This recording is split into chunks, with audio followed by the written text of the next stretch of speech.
I swallowed it. She was like, yeah, literally as soon as you leave here, you need to go straight to A&E. And I was like, this isn't happening, no. Hello and welcome back to my channel. I don't know if you can tell by the umbrella, but it's actually tipping it down with rain. And I've just had my hair done, so I'm pretty stressing about that. Just crossed the road. Yeah, it's seriously raining. Like, you know when the drops are really heavy and wet? Like, wet rain. Not to put on the obvious, but I've gone the smidgenest bit more red this time with the dye, and I'm obsessed. I've had little bangs cut in as well.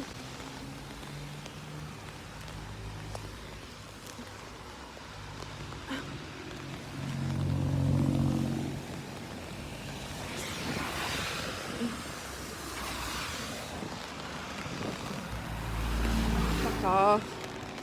Oh, already.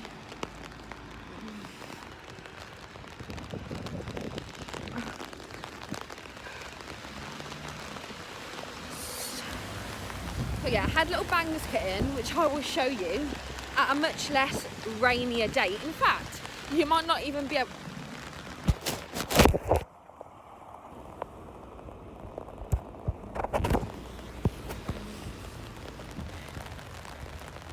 You bastard little drop of rain. You might not even be able to hear me because of the rain, but I'm going to carry on filming anyway. I had the best time at the hairdressers, you know, and it's just so funny. Everyone was being so funny this morning, like flipping hilarious. If you live in the Stourbridge or like West Midlands area, go to Headroom in Stourbridge and get your hair done. Honestly, like, just, oh, so refreshing. Always having your hair done makes you feel so good anyway, but it was just so nice to just, oh, feel pampered, feel great now. So today's vlog is sort of going to be like a Christmassy wrap with me, as in wrap presents with me, not the songs, and sort of like have a little story time from the other day to tell you. But I'm just off to Maryhill to do some last little bits of Christmas shopping so I can do the wrapping. Don't know if I'll really bring you guys with me on that, but I thought I would start with this positive thing. When you spend so much money on your hair and then it's tipping with rain. Delightful. I'm going to go now so I can try and protect some of my hairs from the pouring drizzle. Hello and welcome back to the vlog. As you can see, why is the lighting so bad in here? We are home. I had to sort of like redo my hair because of the rain, and I've lost that little like flicky bang thing. I need to learn how to do that, like this bit. If anyone knows how you do this to your own hair, like, I don't know what that is. Like, how do people manage to... This is what I had before. Lovely, gorgeous, and the rain ruined my hair. So yes, I am home, and I thought, I know, I'm having a bit of a disaster afternoon. Nothing's going to plan, so I made myself a hot choc, because I've been... In fact, we took this one because this is the less good of the two bags. I've been obsessed with them lately, and if anyone wants, I've got like the easiest hot chocolate hack ever. It's not even a hack, it's just, whoa, isn't that bright? Sorry, I'm just turning the ring light on because of the nighttime-ness, but that's a bit extreme. Especially if you have a microwave, this is like the easiest way to make hot chocolate. I actually have two hot chocolate hacks, and I will share both with you right now. How cute is this mug for a start?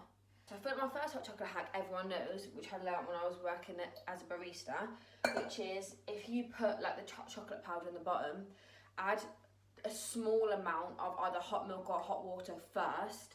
So like you put the powder in and whisk it to make like a paste. So then when you add the rest of the milk, you don't, it's like completely mixed, because once you've got all the milk in it, it's hard to mix it properly. So add the powder at the bottom, then a little bit of either hot water or milk, whisk it together with just like like a fork or a spoon, or even one of these in the bottom, make like a thick paste. Obviously nothing in here right now, don't know what I'm doing, like almond this morning demonstration. That, honestly, if you're going to use powder, that is just the best way. But if you're like me and you drink soya milk anyway, this, my friends, is the answer to all of your hot chocolate dreams, because obviously it's chocolate milk, so it's already perfectly chocolatey. There's definitely too much in there, but I've got to heat it on my stove because we didn't have a microwave, because we're living in the 18th century here at home. That's okay. Honestly, just don't burn it, because obviously it's milk, you don't want to burn it. If you have a microwave, then you can literally just pop it in there, put it in the microwave, so long as you don't cook it for too long so it spills out of the glass. Bob's your uncle. I've even got these and this, because we don't do things by halves. Also, look at these. Look at the cuteness of these heart marshmallows.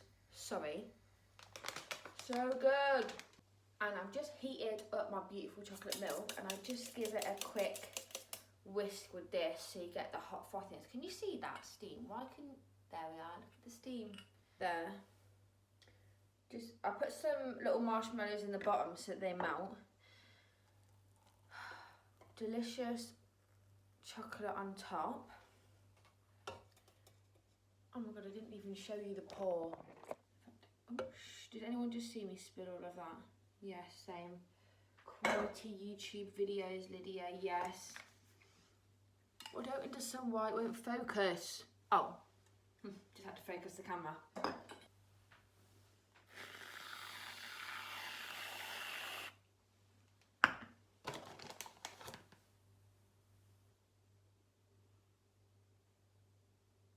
That hot choc was so delicious. There is really no words.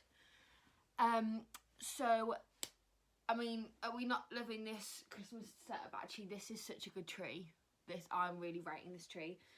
Welcome to the festive section of the video. A little bit, which wasn't the ideal wrapping outfit, but here we are.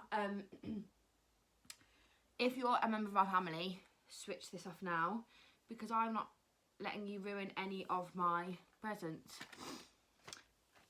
If all family members are gone, I can now continue on with the vid.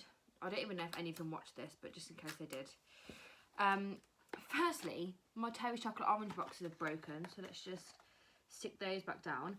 I thought I would take this wrapping opportunity to tell you a little story time that happened to me this week, because I put it on my funny private Snapchat story, because who doesn't have a funny private Snapchat story? And everyone was messaging me saying this has to go on your channel. And I was like, perhaps not these exact videos. I don't think they would be suitable for the channel, but the story, yes.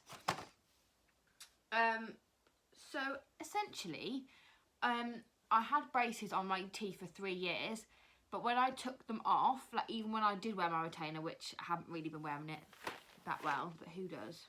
Really? Sorry. Sorry, guys. Elena will be killing me because she wears her retainer so religiously, but I am so bad for wearing it.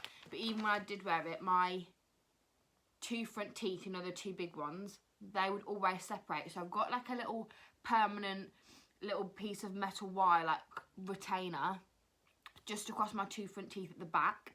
And it just came and stuck on the one side. So I rang the orthodontist and I was like, can you fit me in? Can I get this put right? Because obviously, especially like, I don't want my gap reopening, and you know, it needs to be done fairly quickly, otherwise I'll be back at uni, etc, etc. So, also look at this paper. My mum's used it for my stocking gifts, so she can have it for her stocking gifts. Anyway, they were like, yeah, we can fit you in tomorrow. But it was when I was supposed to be getting my hair done, because this was on Wednesday, so today's Friday. And I was like, okay, but I didn't really want to miss my hair appointment, so I was being so blasé.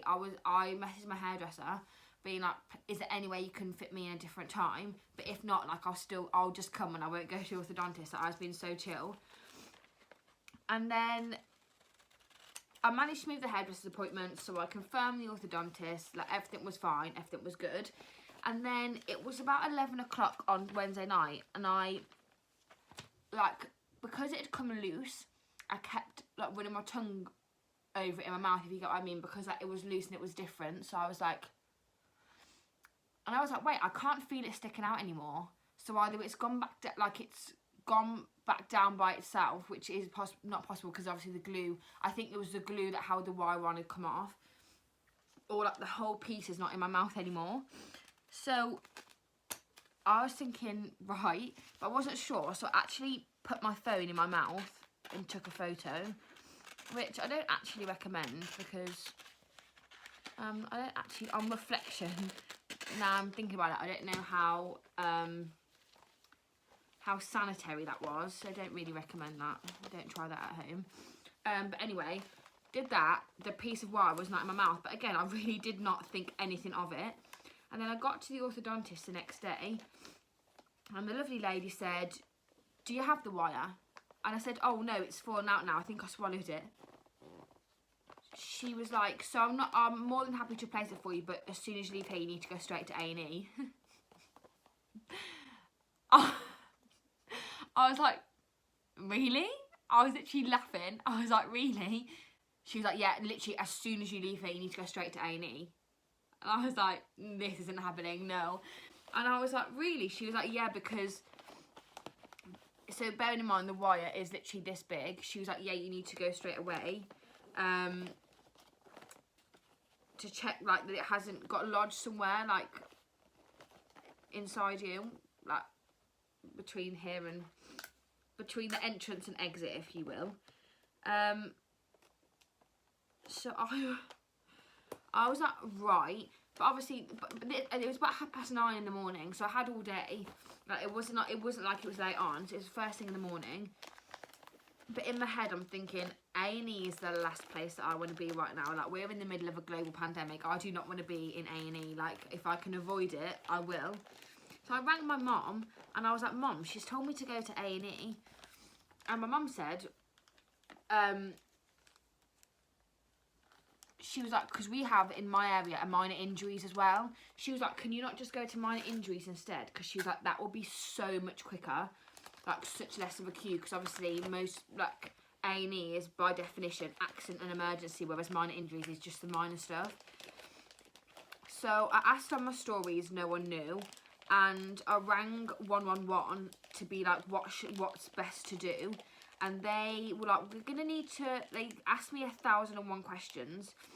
Like, honestly, questions like, can you still breathe? Like, obviously, this is no disrespect to the people at 111 because they're doing their job. But, like, for me, I just want to preface this by saying I was in zero pain.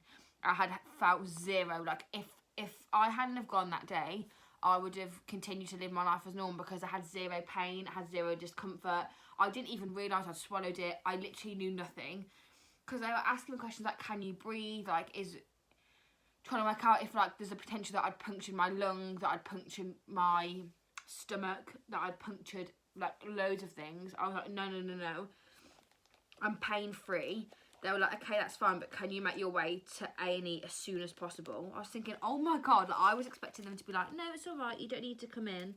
Not that I was disrespecting the orthodontist, because again, she was only doing her job, but I'm not going to lie, I didn't believe her. And so I did actually make my way to A&E, because I was like, right, I should probably just go now. Like, 2 people have said go, I should probably just go.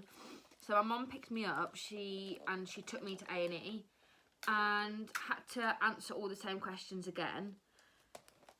And I got sent on a wild goose chase around A&E, like literally from the entrance all round. How cute are these? I bought these years ago. 20 bows. I got sent on a wild goose chase, had to wait for 2 hours in the waiting room. Then I had to go through and speak to a doctor. She basically asked loads of questions. Then she was like, right, we're going to just need to x-ray you to try and locate it. Like, we just want to know where it is, because obviously we just want to make, if it's still, like, it should have really be on its way out by now, because it was yesterday. But we really just want to locate it, so you're going to have an x-ray.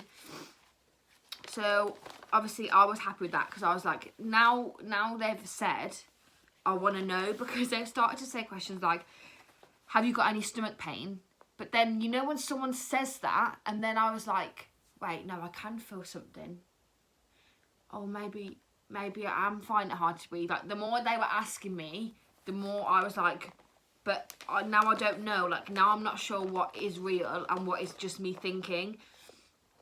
So I thought, right, okay, I'll just go. So she was like, we're gonna have an x-ray, and then the guy was supposed to x-ray my chest and abdomen, but he only did my abdomen because he was like, I think by this point if it was in your chest you would be struggling to breathe or you would be coughing. Why am I finding it so hard to wrap this year? I don't usually have these struggles. I've just realised you can't even see me wrapping because it's down there, but if I put it down any further you are going to see my pants because I have got a pinafore on. He said like you'd be coughing by this point, like, because obviously it happened the night before, if it was stuck, like if it was in your chest. So I'm just gonna do your abdomen. So he did, and he did the main part of my abdomen, but he didn't do the bottom, you know, towards the exit. So then when my results came back after all of that time, after all of that fuss, so bearing in mind my orthodontist appointment was at 9:20, it was now 2:30, and I was getting my results back from my x-ray, and the lady in A&E was like, so because he didn't x-ray the bottom of your abdomen, like we haven't actually managed to find it, we're just presuming now that it's like ready to make its grand exit, because she said like he didn't x-ray that bit, so for all we know it will be in there. So that was that, really. That's the end of the story time. I just cannot believe that what started as me literally just trying to get this, if the wire is, my dad said he didn't even think it was 2 centimetres, and I spent 5 hours faffing around in A&E. But you know what, it is worth it if we're all going to be safe and sound. In fact, you know what I think I'm going to do for the rest of this time lapse? If I do this, then I can do this. So yeah, I suppose the most important thing is that I was completely fine, like completely fine.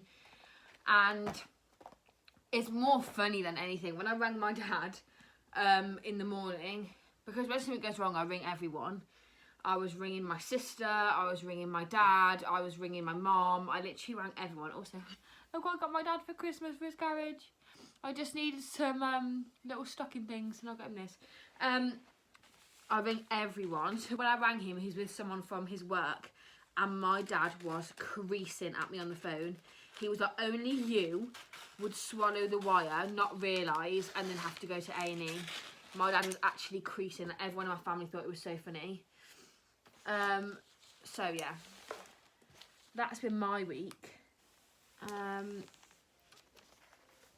Usually at Christmas I don't do stocking presents for people. Did I say this at the beginning? But basically my sister is a nurse. She works in the A&E department, and she's working Christmas Eve and Christmas Day. And usually I open stocking presents, me and my sister open them in my mum and dad's room on Christmas morning. That's like our tradition. And I just didn't feel like doing it on my own this year, so I bought my mum and dad just a few stocking presents so that I'm not on my lonesome on Christmas morning. My favourite thing about this one is my dad will not have a clue what it is, because he always is so good at guessing. Why would he guess this? My answer is he wouldn't guess.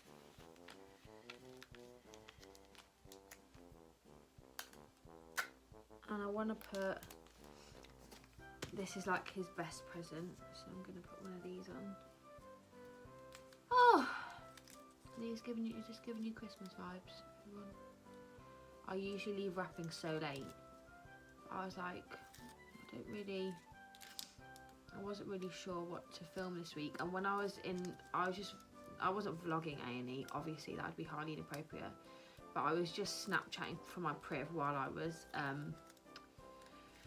there, and everyone was like, put these videos on your YouTube channel. And I was like, probably shouldn't put videos of, I mean, I wasn't videoing anybody else, but just me, myself talking in A&E. But everyone, I was like, probably not going to put these on my channel, if I'm honest. I don't think, you know, the doctors and nurses of accident and emergency would appreciate me popping that all over my story. But also, look at this box I got for my sister. How cute. I really liked it. I think that's my dad. Don't know. I had some twine.